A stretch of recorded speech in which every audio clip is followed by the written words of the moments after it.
Meus irmãos, a paz do Senhor.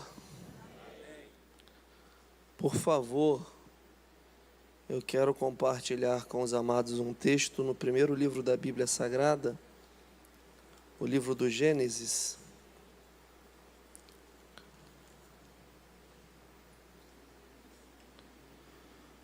Capítulo 28 e o versículo de número 20 e 21.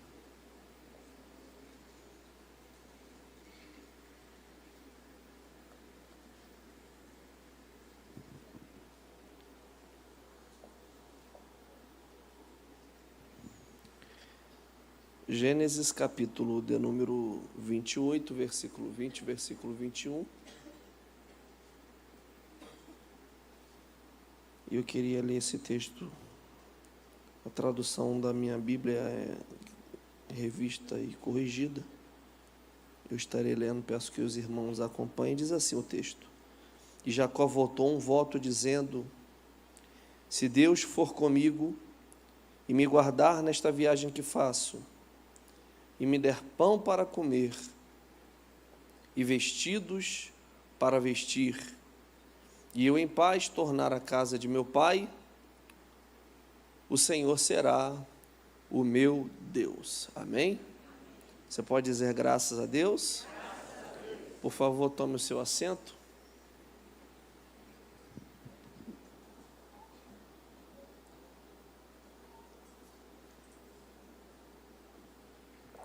Irmãos, é um motivo de imensa alegria poder estar aqui nessa noite para adorar ao Senhor junto com os irmãos. Que Deus possa continuar abençoando a vida de cada um dos amados e que você continue sempre prosseguindo, prosperando, seguindo em triunfos e em vitórias, e que o nome do Senhor Jesus continue sendo glorificado em sua vida. O desejo do meu coração é que nos poucos dias que nos restam deste ano de 2024, onde você pisar a planta dos seus pés, que Deus venha lhe dar por herança em nome de Jesus, amém? Externando gratidão também a Deus pela vida do pastor Jeová de Aquino, pessoa na qual nós temos um imenso respeito e admiração, um grande homem de Deus. Eu louvo ao Senhor pela vida do pastor Jeová e por toda a sua casa, toda a sua família, os demais obreiros e pastores aqui da sede. Deus abençoe a todos. Pastor Hélio, muito obrigado pela receptividade. Deus abençoe poderosamente a vida do Senhor e toda a sua casa também.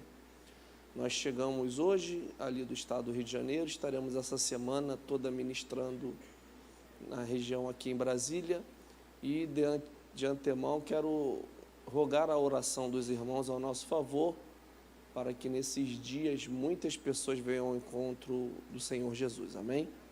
Esse é o nosso maior desejo, o desejo do nosso coração é que vidas sejam reconciliadas com Deus por intermédio da palavra que nos é dada.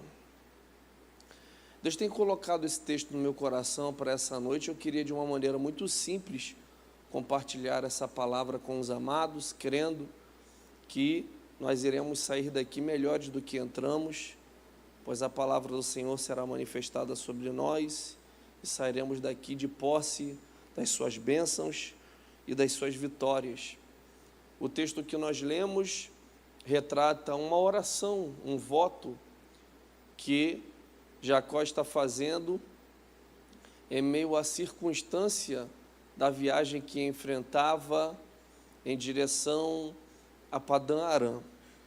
É bem verdade que Jacó é um personagem bem conhecido dos irmãos, aqueles que têm familiaridade com a leitura bíblica e até mesmo aqueles que não possuem tanta frequência na leitura, por certo conhecem, pois é um personagem ímpar e muito divulgado, e até mesmo nos dias de hoje, pela divulgação que é feita através da internet e da TV aberta, que tem séries, documentários e até mesmo novelas baseadas na Bíblia Sagrada, expondo a vida destes personagens. Eu quero crer que todos aqui conhecem a vida de Jacó, e por intermédio da vida de Jacó a gente pode aprender inúmeras lições. A circunstância que envolve esse acontecimento desta oração, na verdade, nos chama muito a atenção. É bem verdade que a partir do capítulo de número 27, Jacó está cometendo mais um ato que, na verdade, não é algo agradável. A Bíblia nos ensina que o seu pai Isaque, já bem idoso e com as suas vistas escurecidas, não podendo mais enxergar e desejoso em abençoar o seu filho predileto, a saber, Esaú, chama Esaú e lhe diz: meu filho, prepare para mim um guisado, pois eu irei impetrar sobre a sua vida a bênção da primogenitura. Para o padrão em que eles viviam na época dos patriarcas, era algo de muita importância receber esta bênção, pois aquele que a recebesse iria dar prosseguimento a tudo o que o Senhor Deus houvera prometido aos seus antepassados. Logo então, Esaú está imensamente desejoso em receber a bênção impetrada pelo seu pai. Sai apressadamente em busca da caça para preparar o guisado para seu pai. Porém, a Bíblia nos ensina que a mãe, Rebeca, está ouvindo a conversa. E logo então, também se apressa, convoca seu filho Jacó, que era o seu predileto, dizendo-lhe: eu vou preparar o guisado, você colocará sobre o seu peitoral e sobre os seus braços e sua mão pele de animais, para que você pareça estar ou ser peludo, e tente ao máximo imitar a voz do seu irmão, pois após vocês se deleitarem com o guisado, o seu pai Isaque vai liberar e impetrar a bênção sobre você. E assim acontece. A Bíblia nos ensina então que Jacó comparece diante do seu pai, dizendo: meu pai, aqui está o guisado, e se passando então por Esaú. Logo após se deleitarem, a Bíblia nos ensina que Isaque libera a bênção achando que é Esaú, mas na verdade é Jacó. Jacó sai apressadamente da presença de seu pai, que logo após chega então Esaú dizendo: pai, deu tudo certo, o guisado está pronto.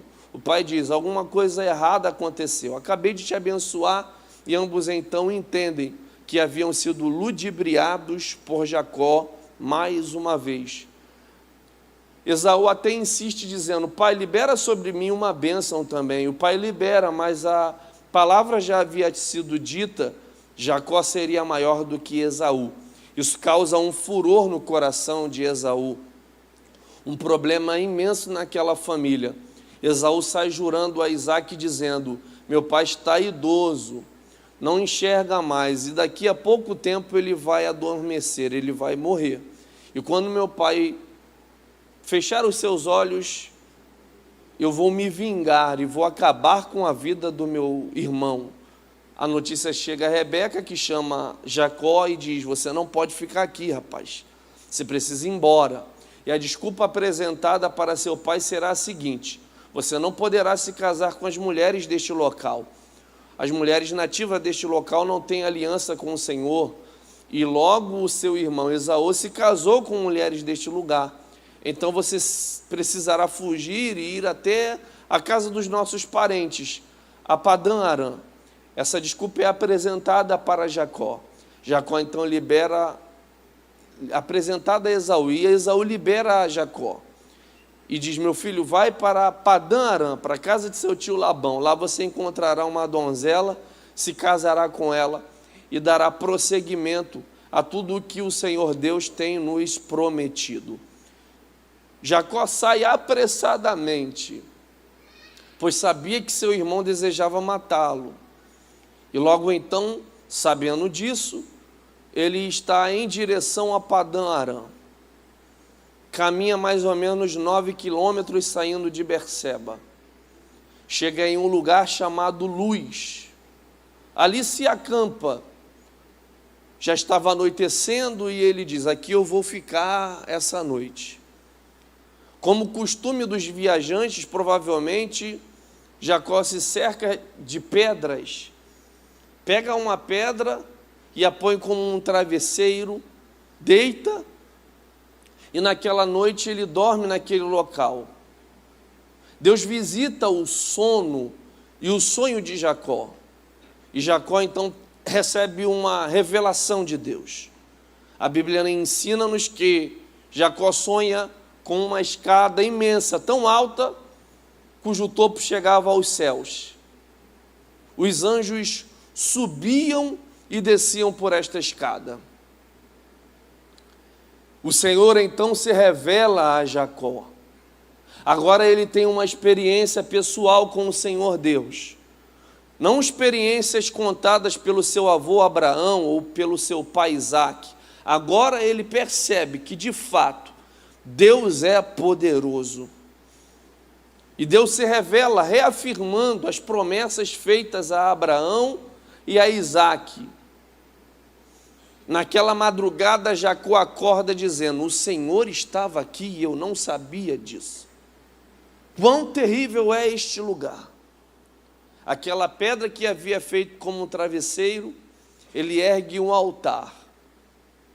E ele faz uma oração, um voto a Deus.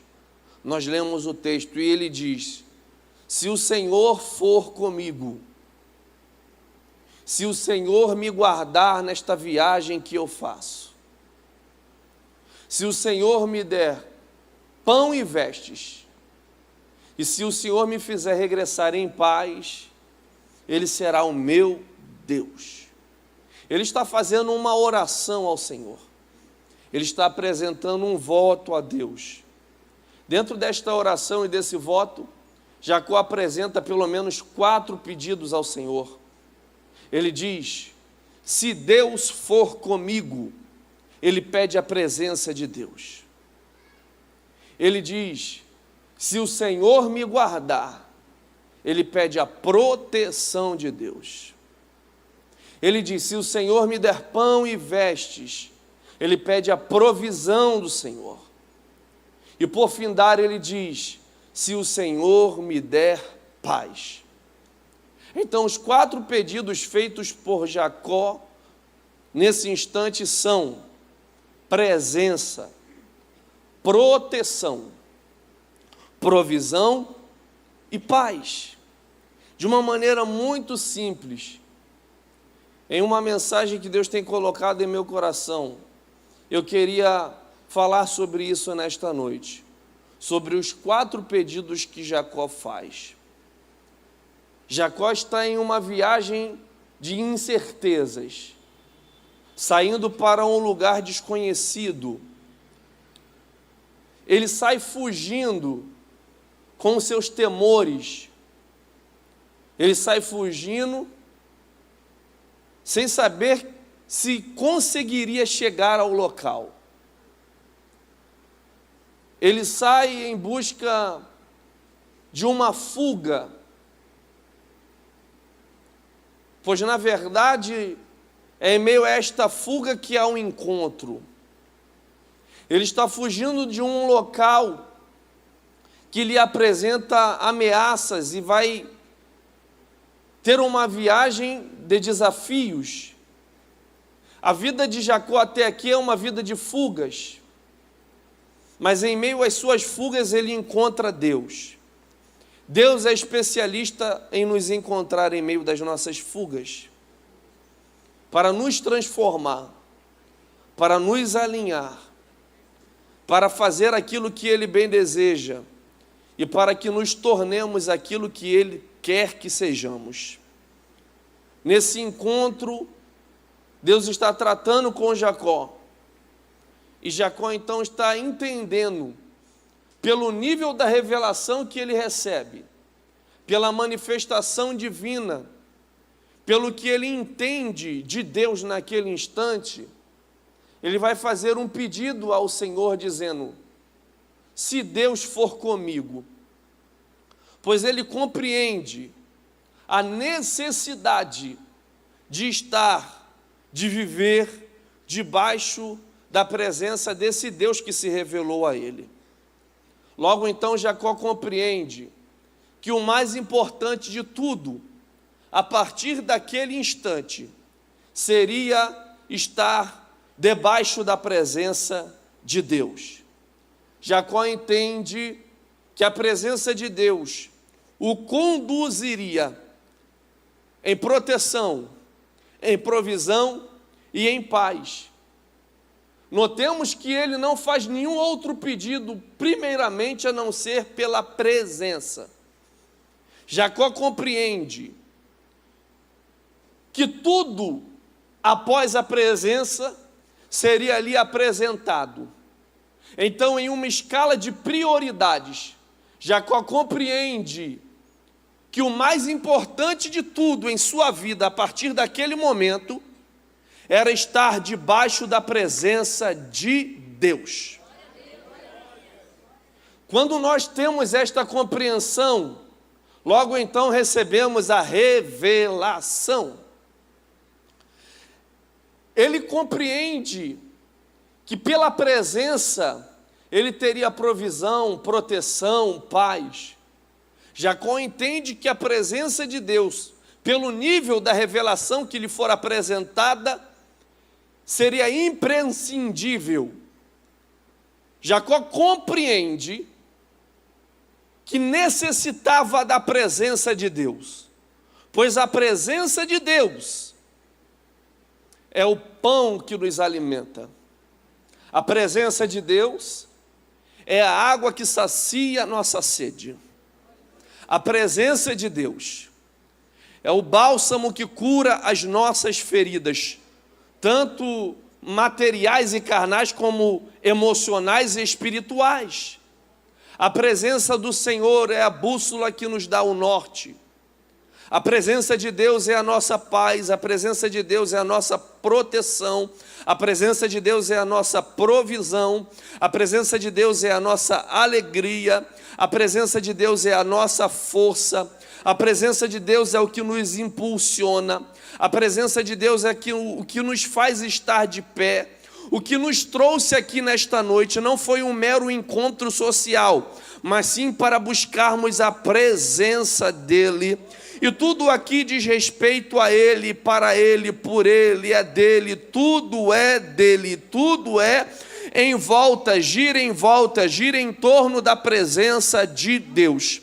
A presença de Deus, ela é poderosa, a presença de Deus, ela é graciosa, a presença de Deus é misericordiosa, a presença de Deus nos traz vida, a presença de Deus, ela é a alegria que nos falta, a presença de Deus é tudo em nossa vida. Você pode ter uma boa casa, você pode ter uma boa quantidade de dinheiro na conta bancária, mas se não tem presença, nada flui, nada é igual, nada é bom. Mas com a presença tudo muda, tudo se transforma. É só você olhar para a sua vida antes da presença, e olhando para a sua vida hoje, você percebe que de fato a presença lhe transformou, a presença lhe lavou, a presença lhe conduziu, e hoje você está aqui adorando, bendizendo e exaltando a um Deus que te transformou pela sua presença, que te transformou pela sua presença. Tudo aqui diz respeito à presença de Deus. Os louvores são para invocar a sua presença. A palavra fala dele, porque sem ele não tem palavra. Tudo aqui é para a presença ser manifestada. Nós estamos aqui em uma reunião onde nós acreditamos que, pela Bíblia Sagrada, Ele está aqui em nosso meio. A presença do Senhor, ela é viva. A presença do Senhor, ela é penetrante. A presença do Senhor nos renova. A presença do Senhor nos garante. O que nos faz viver bem em meio ao caos é a presença de Deus. O que nos faz sermos felizes em meio aos embates da vida é a presença de Deus. Nesta noite, Deus te trouxe para que você seja inundado por sua presença, seja preenchido pela sua presença, seja agraciado pela sua presença. A presença de Deus irá contigo. É por isso que eu compreendo totalmente a um senhor com mais de 90 anos de idade, ao subir o monte, ouvir de Deus dizendo: eu não vou com você, quem vai é o anjo E Moisés, de maneira muito ousada, diz: não me faças descer daqui sem a tua presença. Presença de Deus. Jacó está pedindo presença. E quando nós falamos de presença, presença de Deus, o termo hebraico para a palavra presença é panirra. Panirra fala da face de Deus. Panirra fala da presença. Panirra fala do rosto. Mas muito além do que isso, Panirra está falando de um Deus que não nos abandona, de um Deus que não nos deixa, de um Deus que não desiste de nós. Ainda que venhamos desistir dele, ele não desistirá de nós. A presença do Senhor irá conosco, nos acompanhará. A presença do Senhor nos envolverá. A presença do Senhor irá atrás de nós, nos lugares remotos, para que possamos estar debaixo da sua presença. A presença fala de um Deus, ou a palavra panirra fala de um Deus que não nos abandona. Quando eu estudava sobre isso, eu estava pagiando a Bíblia Sagrada de maneira meio que aleatória, e encontrei um versículo muito interessante, e passei a estudar a cadeia deste versículo. O apóstolo Paulo está em uma prisão, a sua segunda prisão, e de Roma ele está escrevendo a sua segunda carta ao seu filho na fé, Timóteo. E logo então, o apóstolo Paulo está fazendo uma queixa a Timóteo. No capítulo de número 1 e no versículo de número 15, o apóstolo Paulo está expressando todo o seu descontentamento, quando ele diz ao seu filho na fé, Timóteo: Timóteo, bem sabeis isto, que os que estão na Ásia, todos se apartaram de mim.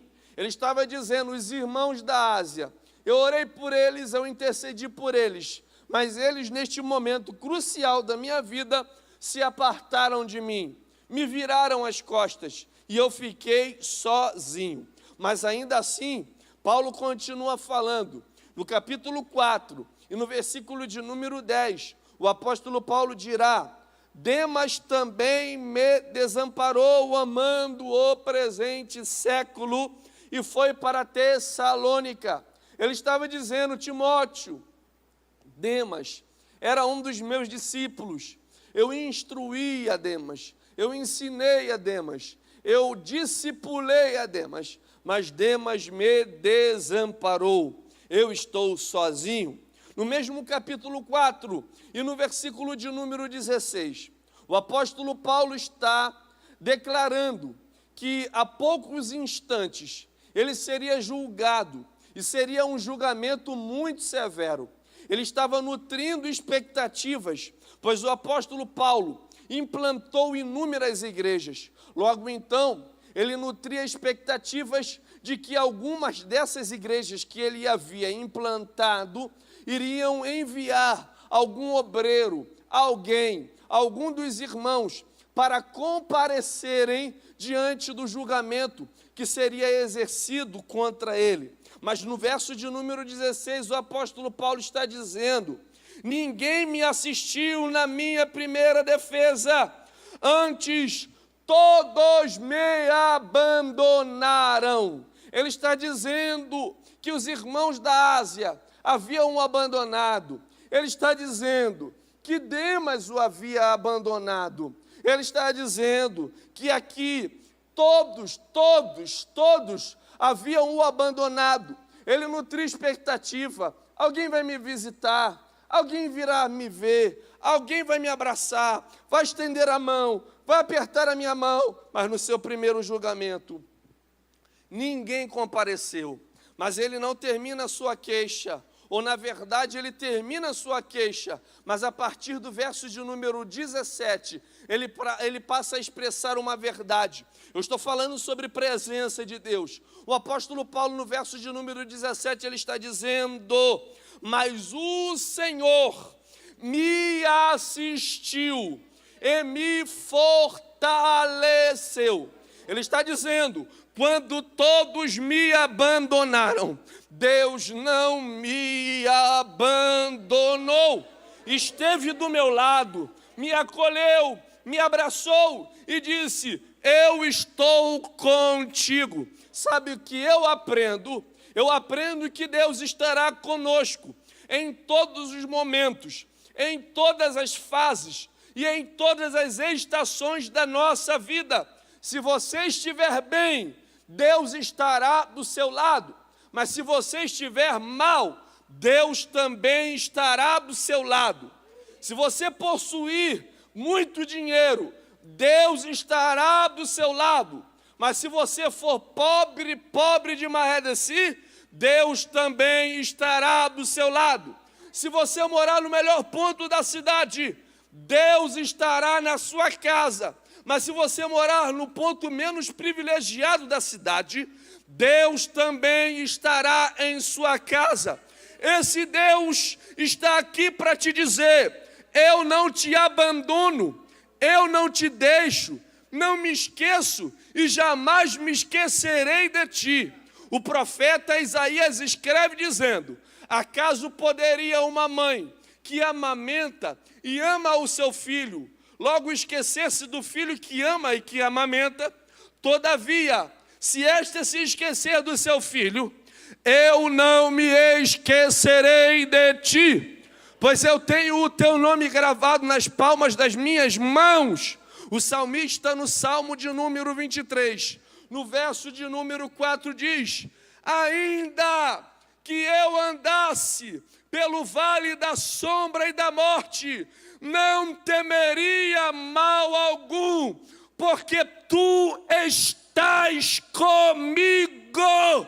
Deus te trouxe aqui para te dizer: eu não te abandono, eu não te deixo, você está gravado no meu coração.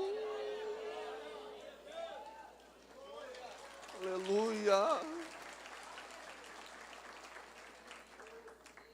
Presença de Deus, presença de Deus. Jamais você não estará sozinho. Jamais. Até quando você dorme, o guarda de Israel não dormita nem tosqueneja. Você dorme, mas ele fica do seu lado dizendo: estou contigo. Estou contigo te guardando, estou contigo te livrando, estou contigo. Receba nesta noite a presença de Deus sobre a sua vida. Receba essa graça sobre você nessa noite. Entenda, Ele está dentro de você. Oh, louvado seja o nome de Jesus. O apóstolo Paulo, ele vai escrever a sua primeira carta à igreja de Corinto, no capítulo de número 6 e no verso de número 19, ele diz: o vosso corpo é templo do Espírito Santo, ele habita dentro de você.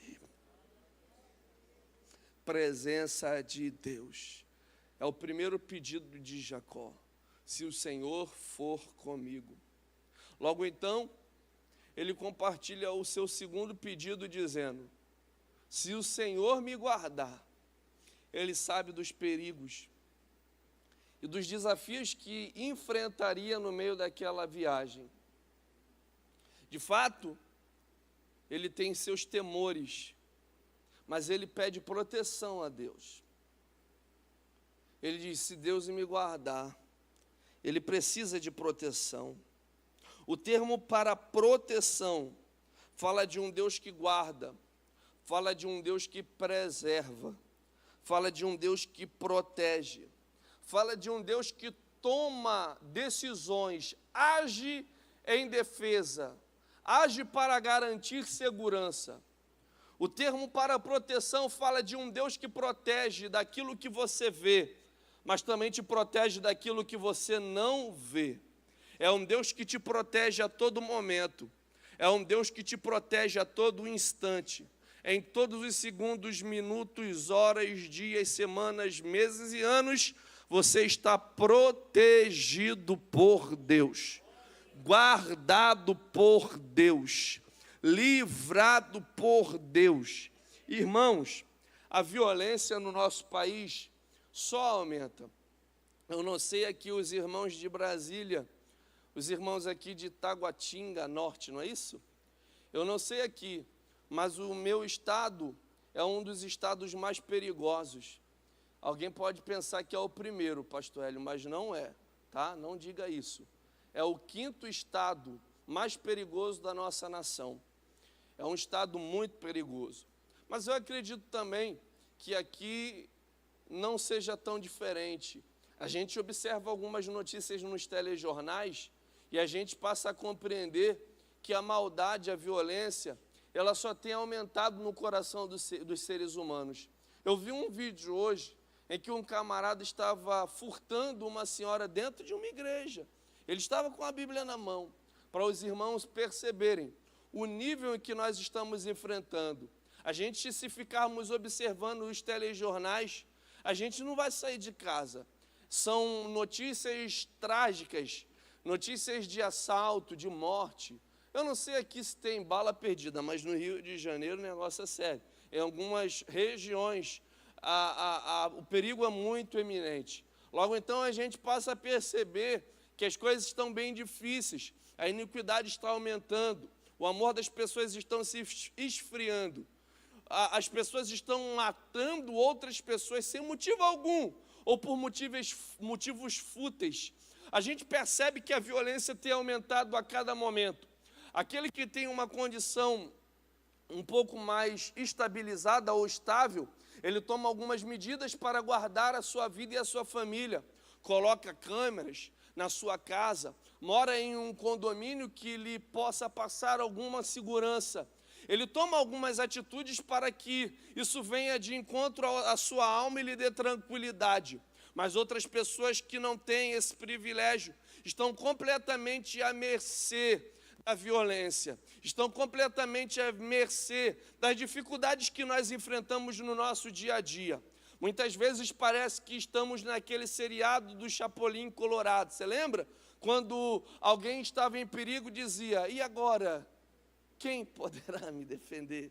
Às vezes estamos assim, nas mesmas circunstâncias, pensando da mesma maneira. A gente diz: olha, fulano, não vai naquele lugar não, que aquele lugar é perigoso. Logo então a gente sente um ar de insegurança. Parece que iremos perecer a qualquer instante. Mas a igreja, o povo de Deus, está debaixo de uma palavra de proteção, de uma promessa de proteção. Pastor, o senhor tem certeza disso? Tenho, é bíblico.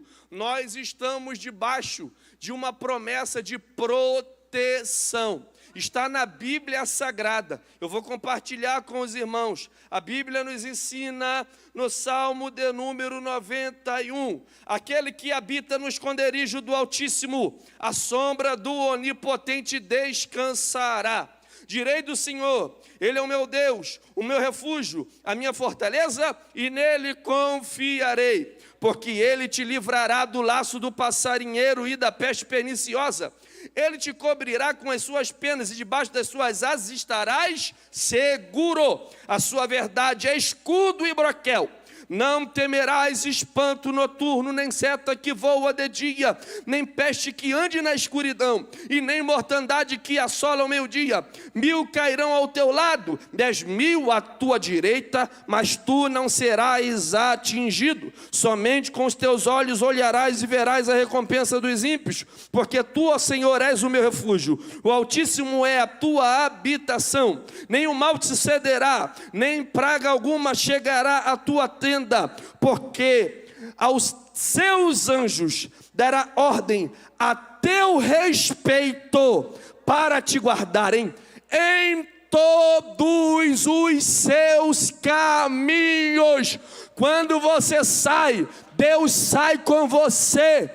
Quando você entra, Deus entra com você. Sinta-se guardado por Deus, protegido por Deus. Deus te trouxe para te dizer: eu protejo o teu marido, eu protejo a tua esposa, eu protejo o teu filho, eu protejo a tua filha. Quando você sai, eu te protejo. Quando você trabalha, eu te protejo. Quando você volta, eu te protejo. Quando está no carro, eu te protejo. Ele está te dizendo: a proteção do céu sobre a sua casa, a proteção do céu sobre a sua família, a proteção do céu sobre você. Sinta-se guardado. Toma posse desta palavra nesta noite.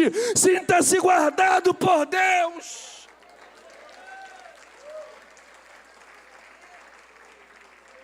Guardado por Deus. Um amigo meu, lá no Rio de Janeiro, ele estava voltando do trabalho e os assaltantes entraram no ônibus e foram assaltar.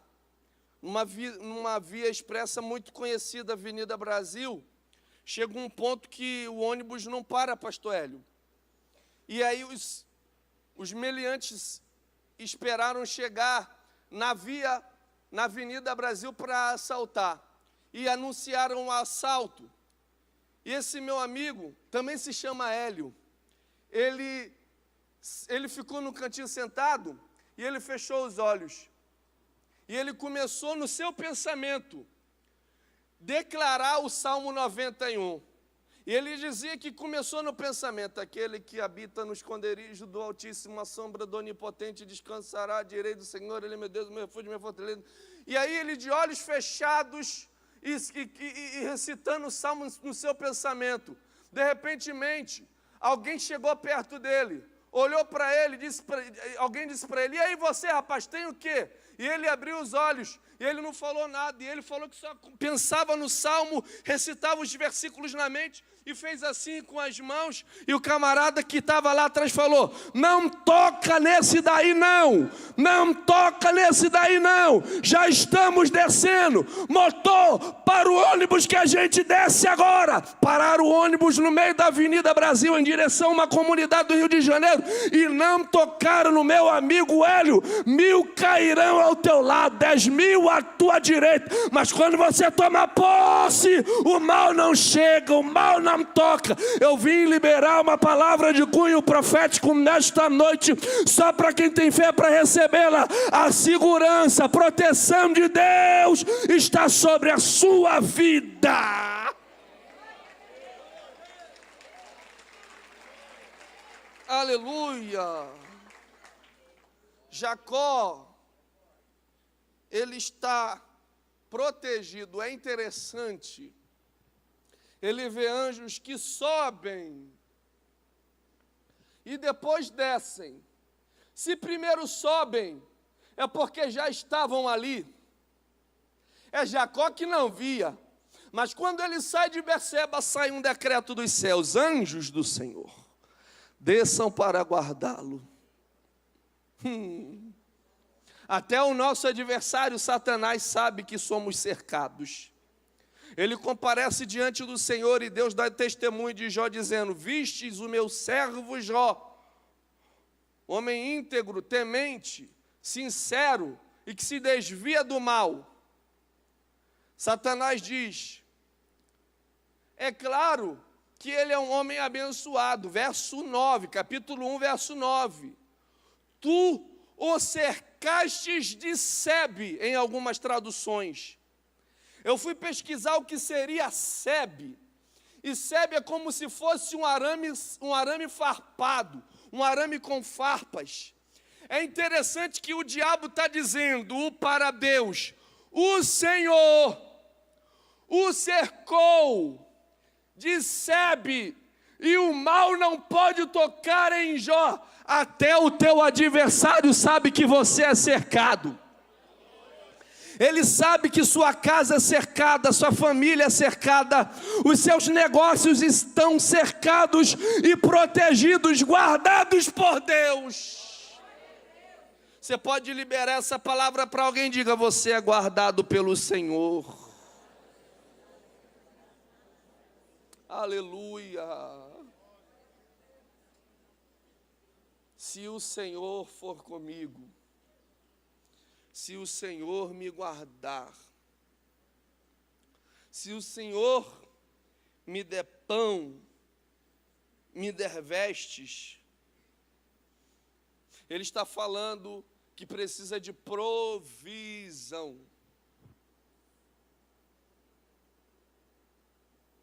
A palavra provisão aqui, ela se manifesta em dois níveis. Ela fala de um Deus que multiplica aquilo que está pouco, mas também fala de um Deus que faz aparecer aquilo que não tem. Um Deus que multiplica o que está pouco, mas um Deus que faz aparecer aquilo que não tem. Ah, pastor, o senhor tem certeza? Sim, está na Bíblia. A Bíblia nos ensina, no primeiro livro dos reis de Israel, no segundo livro dos reis de Israel, a partir do capítulo 4, versículo de número 1 a seguir, que uma mulher viúva está sofrendo ameaças.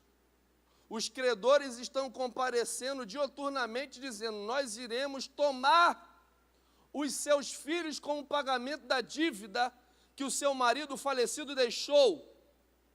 Ela não se vê em outra alternativa a comparecer diante do profeta Eliseu, dizendo-lhe: o meu marido morreu, fiquei viúva, mas o Senhor bem sabe que ele temia a Deus e te servia. Os credores estão à porta, querendo levar os meus filhos como pagamento. O que eu faço? Ele pergunta: o que tens em casa? Ela diz: nada, a não ser uma pequena botija de azeite. O profeta olha e diz: vá em sua vizinhança, peça vasos emprestados, e ele faz um adendo dizendo: não poucos, enche a sua casa de vasos, feche a porta sobre ti e sobre os seus filhos, pois há alguém que traz um conceito dizendo que para a provisão do Senhor se manifestar, a porta precisa estar aberta. Porém, nós aprendemos pela Bíblia que Deus é Deus de porta aberta, mas também é Deus de porta fechada. Eu vou dizer de novo para ver se você reage um pouco melhor. Deus é Deus de porta aberta, mas também é Deus de porta fechada. Ela então pega a palavra e a orientação, enche sua casa de vasos e vai deitando azeite nos vasos vazios. E o Deus que está provendo está multiplicando o que está pouco, está fazendo com que o azeite seja multiplicado. O menino pegava a vasilha vazia, entregava, ela enchia e ele colocava em um outro lugar. E assim, de repentemente, ela olha e percebe, não tinha quase nada, mas a provisão do Senhor entrou.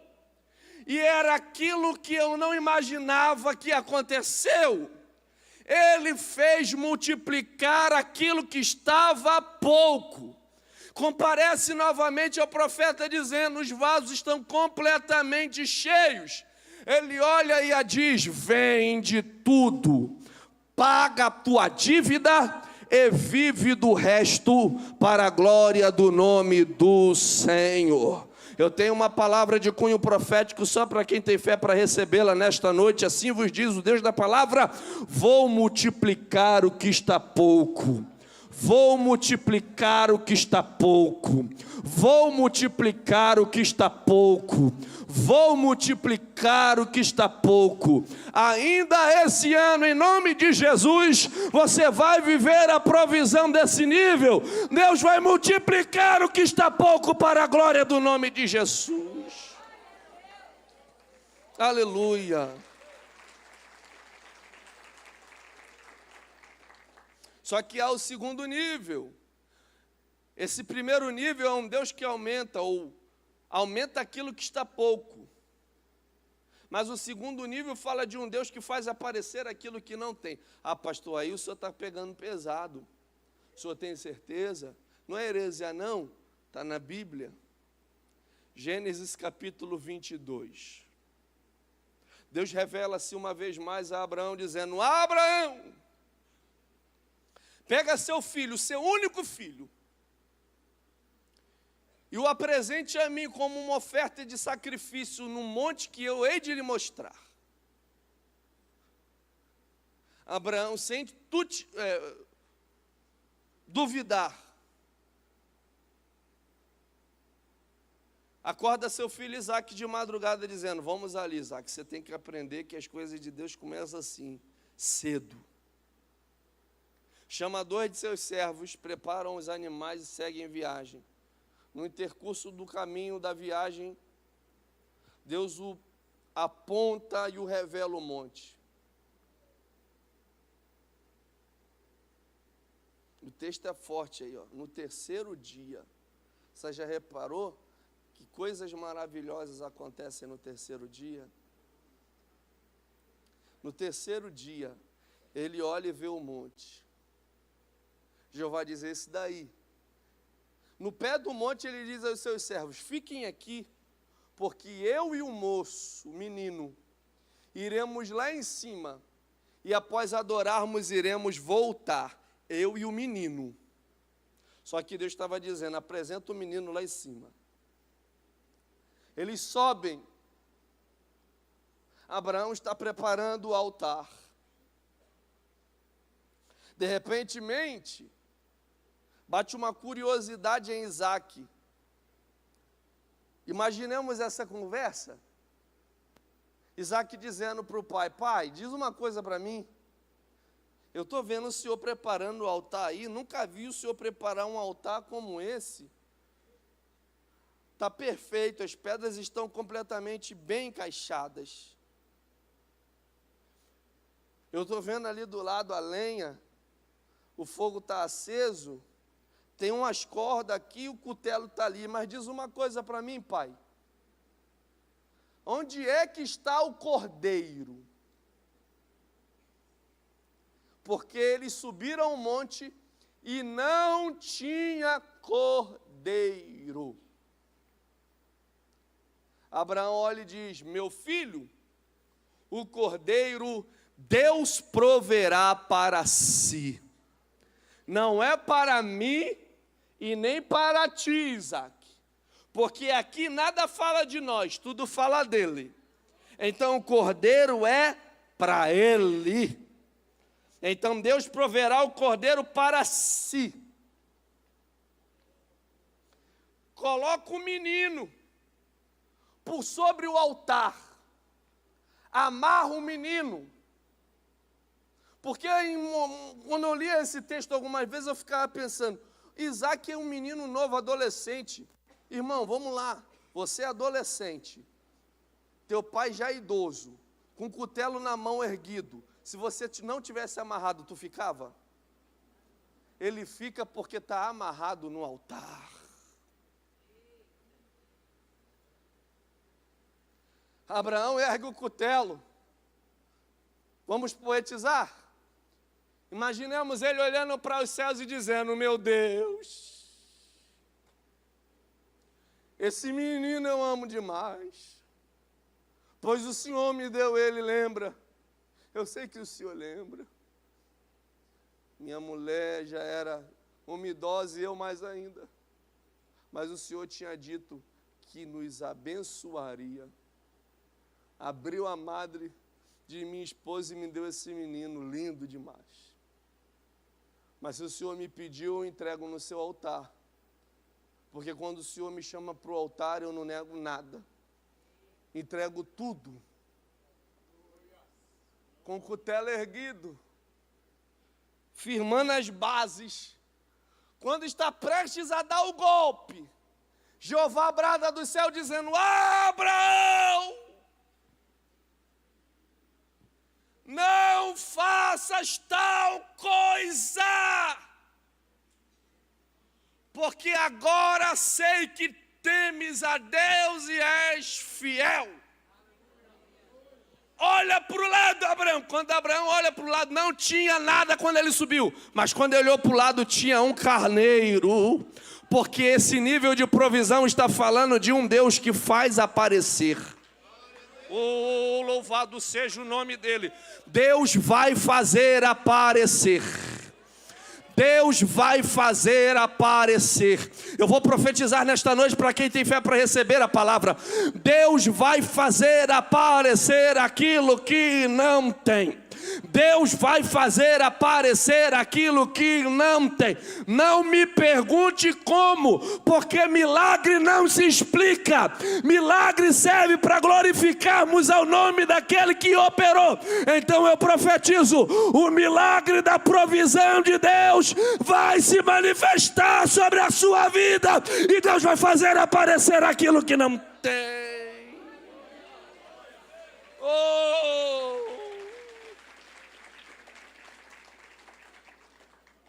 Aleluia. Louvado seja o nome de Jesus. É um Deus que faz coisas que nós jamais imaginamos. Irmãos, uma vez, pastor Hélio, eu prego já de muitos anos, e eu vim de uma Assembleia de Deus muito raiz, sabe? Bem raiz mesmo. Você não podia subir no altar para falar oi sem estar de terno e gravata.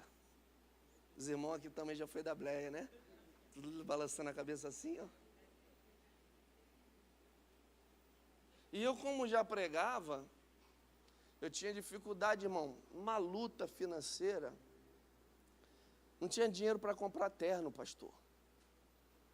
E eu recebia muitos convites. Então eu tinha um amigo, chama Robson, hoje ele é pastor também. Ele era líder dos jovens. Eu dizia: Robson, eu vou pregar no sábado, você me empresta o terno? Ele dizia: passa lá, pega o terno. E eu pegava, ele tinha um corpo parecido com o meu, um número, né? Pegava o terno na casa dele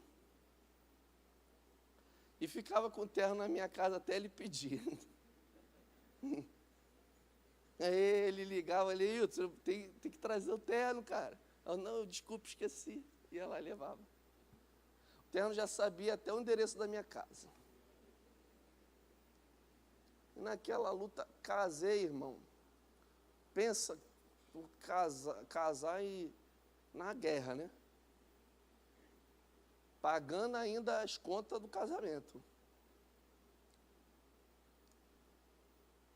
E não falei: mas depois eu compro, passo no cartão, parcelo de 12 vezes. Eu trabalhava numa empresa no centro do Rio de Janeiro, perto dos Arcos da Lapa, uma rua chamada Rua do Riachuelo. E nessa empresa eu trabalhava na secretaria, e a minha chefe disse assim para mim: Leilton, você recebeu um telefonema aqui dizendo que você ganhou um brinde numa loja. Eu falei: que legal, qual era o brinde? Ela falou: um lenço e uma meia. Eu falei: ah, tá bom, né? Vou lá. Na hora do almoço fui lá buscar. Era um pouco longe, né? A ficar caminhando, pensando: pô, me deram um brinde. E eu fiquei pensando assim, meio confuso: eu nem compro nessa loja, gente. Tá, mas vou lá. Aí cheguei lá, me identifiquei: boa tarde, sou o Leilton, então. Disseram que eu ganhei um brinde aqui. A menina falou: ah, você que é o Leilton, vem aqui, por favor. Aí me levou lá no balcão, puxou uma sacola,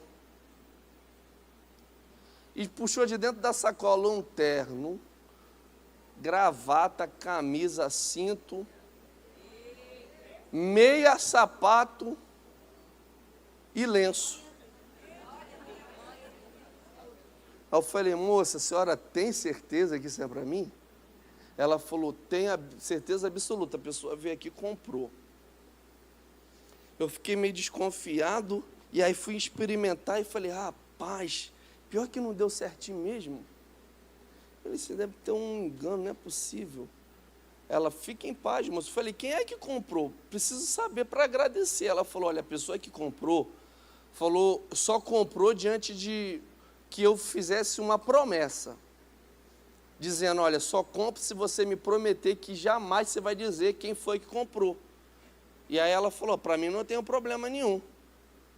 E a pessoa comprou e deixou lá para me buscar. Eu busquei, cheguei no serviço, liguei para minha esposa e falei, vida, muito obrigado. Você comprou um terno para mim, meu amor, pegou o cartão de quem? Nosso cartão não tem esse limite todo não, moça. Ela, você está louco? Não comprei não. Quem comprou para você? Cheio de ciúme, ó.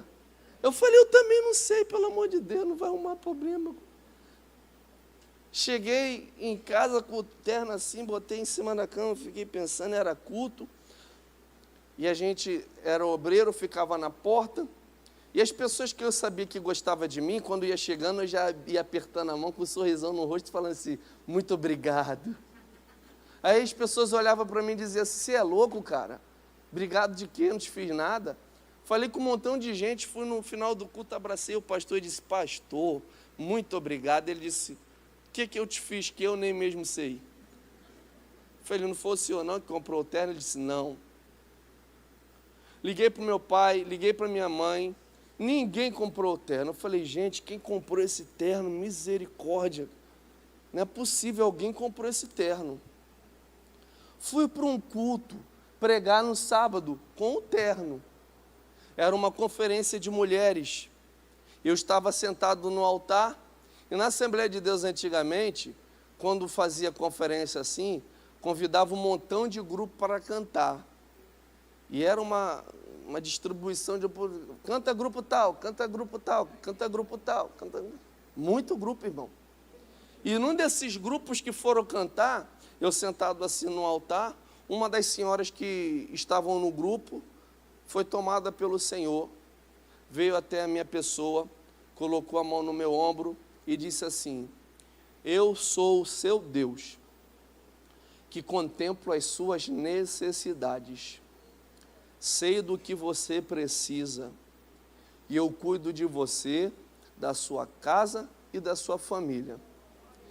E aí ela disse assim, sou Deus, que aumento o que está pouco, e quando não tem, eu, o Senhor, faço aparecer. Só diga que eu sou grande na terra, faça a minha obra, porque enquanto você faz a minha obra, eu cuido de você. Assim te diz o teu Senhor. Então, quando eu falo que Deus faz aparecer o que não tem, é porque eu já vivi. Quando não tem, Deus faz aparecer. Quando não tem, Deus faz aparecer. Eu venho liberar essa palavra só para aquele que acredita nesta noite. Deus vai criar uma situação, e aquilo que era impossível tornar-se-á possível para a glória do nome dEle. Ele vai fazer aparecer, a providência vai se manifestar, e você vai cantar o hino da vitória. Eu já prevejo em nome de Jesus, você com um copo de Coca-Cola bem cheio, levantando para o alto, para aquele que está em fitness, tomando suco de maracujá e dizendo, eu e minha casa serviremos ao Senhor em um culto em ação de graças pela bênção que o Senhor vai revelar e manifestar sobre a sua vida.